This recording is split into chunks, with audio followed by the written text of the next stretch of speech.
into Philadelphia and beat the Philadelphia Eagles. You know, your Mhm. heart can wish it, but and your mind can wish it. But at the end of the day, it's all about talent and X's and O's. Little surprised they got punched in the mouth and they couldn't recover.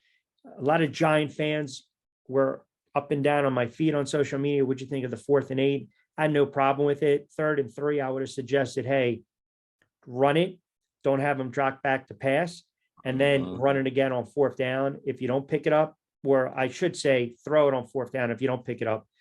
But again, back-to-back sacks. I thought it set the tone. I thought the first play, I think it was Smith, correct me if I'm wrong, the 40-yarder reception. I think that was the first or the second play. I think they ran Second the play of the first game. play and then they went over the top on the Yeah, second play. exactly, which totally set the tone. So there's a lot of things that just it didn't sit well with me. They ran for 250 plus, did the Philadelphia Eagles, but look, they're the better team. We can all agree. And if anyone decided to grab the Eagles in the points, you were looking pretty good, 38-7, and now they get set for the 49ers. So I don't know how much stock you kind of put in that game and that performance by the Eagles, but that's just an example of taking care of a team that maybe was reading their press clippings a little too much in the Giants, and then they got smacked around and the Eagles handled business. Yeah, I mean, honestly, I'm surprised the game went that the way it did because I expected the Giants, especially even though we knew what happened when they played the first time and the second one, we don't really count. We just looked at how they played the previous week against the Vikings. You're like, oh, this team's playing with confidence.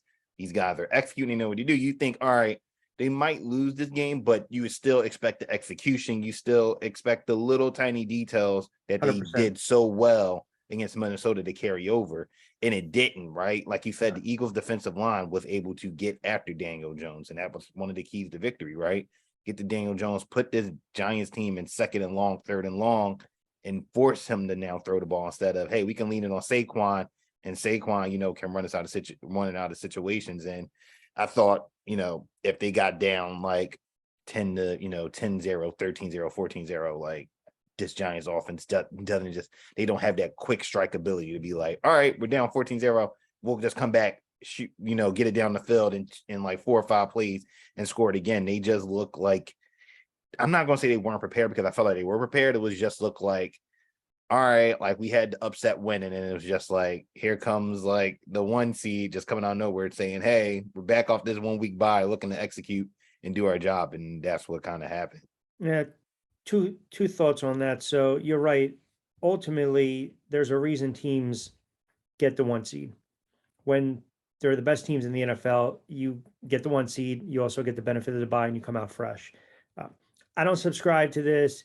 It was a stadium. It was I don't. It was the fact that I think they panicked a little bit too early, and you can't do that against a team like the Philadelphia Eagles because once they punch you in the mouth or they punch you in the gut, you're not even getting a standing 8. You're done. It's a knockout. Mm-hmm. I thought if they couldn't stop the run, I thought if the wide receivers couldn't get separation, they were going to be in for a long night. The offensive line still stinks, but that's a conversation for another day. Eagles move on.